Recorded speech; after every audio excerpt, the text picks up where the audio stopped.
लाभार्थी मित्रांनो, तुम्हाला जर घरकुल अनुदान योजनेचा लाभ भेटलेला असेल, ते कोणतेही असू दे. आता भरपूर जे पण लाभार्थी आहेत त्यांना PM आवास योजनेचा लाभ भेटलेला आहे ग्रामीणचा. आता हा खास करून ग्रामीणसाठी व्हिडिओ आहे, ज्यांना ग्रामीण योजनेचा लाभ भेटलेला आहे. आता काही लाभार्थी असे आहेत ज्यांनी 1 हप्ता घेतलेला आहे, 2 घेतलेला आहे, 3 काही जणांचे घर कंप्लीट झालेलं आहे, सगळं कंप्लीट झालेलं आहे. पण त्यांना आत्तापर्यंत ₹50,000 वाढीव अनुदान भेटलेलं नाही आहे. मुळात वाढीव अनुदान आहे, पण 50,000 आहे का? तर तसं नाही आहे. जे पण यूट्यूबर वगैरे बोलतात, माझे पण व्हिडिओ बनवलेले असतील, बघितलेले असतील तुम्ही, तर वाढीव अनुदान ₹50,000 भेटतं. हे फक्त नावाला वाढीव आहे. वाढीव म्हणजे काय नेमकं? ₹35,000 हे अतिरिक्त अनुदान आहे, हे घरकुल अनुदान आहे. आणि जे ₹50,000 मध्ये हे 35,000 झालं आणि बाकीचे जे काय ₹15,000 उरतात, ते ₹15,000 सोलरसाठी आहेत. हे लक्ष ठेवा. पूर्णपणे ₹50,000 तुम्हाला घरकुलसाठी मिळतात असं नाही आहे. वाढीव अनुदान घरकुलसाठी भेटतं, पण ते ₹35,000 भेटतं, ना की ₹50,000.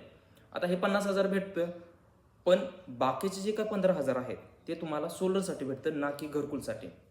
सो जर तुम्हाला 1 हप्ता भेटलेला असेल, 2 भेटले, 3 घर कंप्लीट झालेले, हप्ते सगळे भेटलेले आहे. कदाचित असं पण असू शकतं की तुम्हाला हे वाढीव ₹50,000 अनुदान 35 + 15 हे झालं 50 धरून चालूया. हे ₹50,000 तुम्हाला ऑलरेडी भेटलेलं असेल सुद्धा, पण तुम्हाला ते माहीतच नाही आहे. जर तुम्हाला माहीतच नाही आहे तर तुम्ही काय करणार? कुठेतरी जाणार, चक्रा मारणार, कुठल्या पण कार्यालयाला चक्रा मारचाल, कुठेही चौकशी करचाल. तसं करत बसायची काही गरज नाही. हजारो व्हिडिओ पाहण्याची गरज नाही आहे.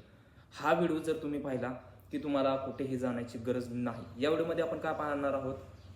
PM आवास जी ग्रामीण योजना आहे, या योजनेमध्ये जे लाभार्थी आहेत, घरकुल लाभार्थी असणार आहेत, त्या लाभार्थ्यांना जे हप्ते भेटलेले आहेत त्यामध्ये वाढीव अनुदान किती भेटलेलं आहे आणि ₹1,70,000 जर तिथं आकडा दिसत असेल तर 100% तुम्हाला ते हप्तेसुद्धा भेटणार आहेत, म्हणजे वाढीव अनुदानसुद्धा भेटणार आहे.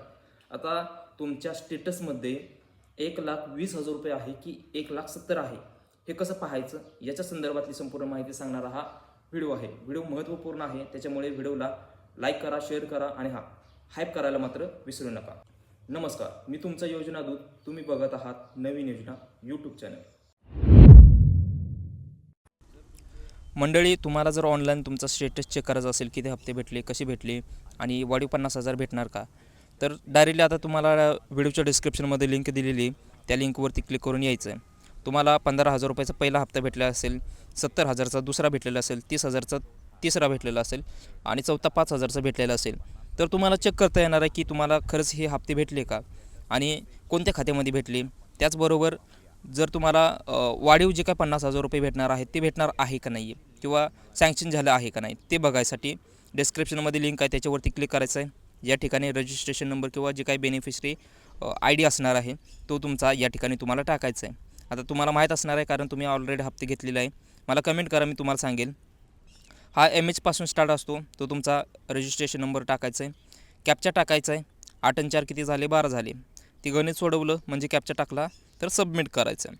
आता हे कॅप्चा टाकून सबमिट केलं की तुम्हाला सगळी तुमची डिटेल येणार आहे. तुमचा फोटोसुद्धा दिसणार आहे. यानंतर तुमची बेनिफिशरी डिटेल वगैरे सगळी दिसेल. किती हप्ते भेटले, कोणत्या बँकेच्या खात्यामध्ये भेटले, ब्रँच कोड काय, IFSC कोड, आधार नंबर आहे का नाही, ते सगळे व्हेरीफाय वगैरे आहे नाही, ते सगळे दिसणार आहे. व्हेरीफाय असल्याशिवाय ते खात्यात पैसे येत नाहीत.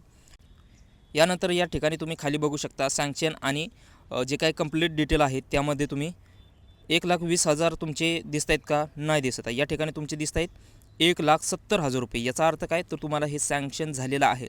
ज्यांना ₹1,20,000चा आकडा दिसत आहे त्यांना ₹50,000 वाढीव अनुदान या ठिकाणी सध्या भेटलेलं नाही आहे, भेटू शकतं. पण 1,70,000 जर तुम्हाला या ठिकाणी दिसत असेल तर तुमच्या बँकेचे KYC वगैरे काय करणं राहिलेलं आहे का, म्हणजे तुमचं बँक सीडिंग, आधार सीडिंग हे आहे का ते बघा. म्हणजेच DBT तुमचं जर होणं ते आहे का बघा. लिंक कोणतं आहे ते असेल तर तुम्हाला 1,20,000च्या ठिकाणी 1,70,000 असेल, म्हणजे या ठिकाणी 1,20,000च्या ठिकाणी तुमचं 1,70,000चा असेल. आता 50 जे काही वाढीव अनुदान आहे ते राहिलेलं अनुदान तुम्हाला भेटेल, पण ते बँक सीडिंग, आधार सीडिंग जे पण तुमचं DBT वगैरे आहे ती बँक कोणती आहे, KYC वगैरे झालेलं आहे का, बंद आहे का खातं, काय त्याच्यामध्ये प्रॉब्लेम आहे का, याची एकदा चौकशी करा. तुमचा हा जर प्रॉब्लेम असेल, तो तुमचा जो पण प्रॉब्लेम असेल तो तुम्ही स्वतः चेक करायचा आहे. तो प्रॉब्लेम तुमचा सॉल्व्ह झाला असेल तर 100% जे काही ₹50,000 वाढीव अनुदान आहे ते तुम्हाला भेटणार आहेत. तुम्हाला जर आधार सेडिंग करायचं असेल तर स्क्रीनवरचा हा व्हिडिओ तुम्ही नक्की पाहून घ्या. या व्हिडिओमध्ये आधार सेडिंग घर बसल्या कशा पद्धतीने करायचं याच्या संदर्भातली संपूर्ण माहिती सांगितलेली आहे. भेटूया स्क्रीनवरच्या व्हिडिओमध्ये. नमस्कार.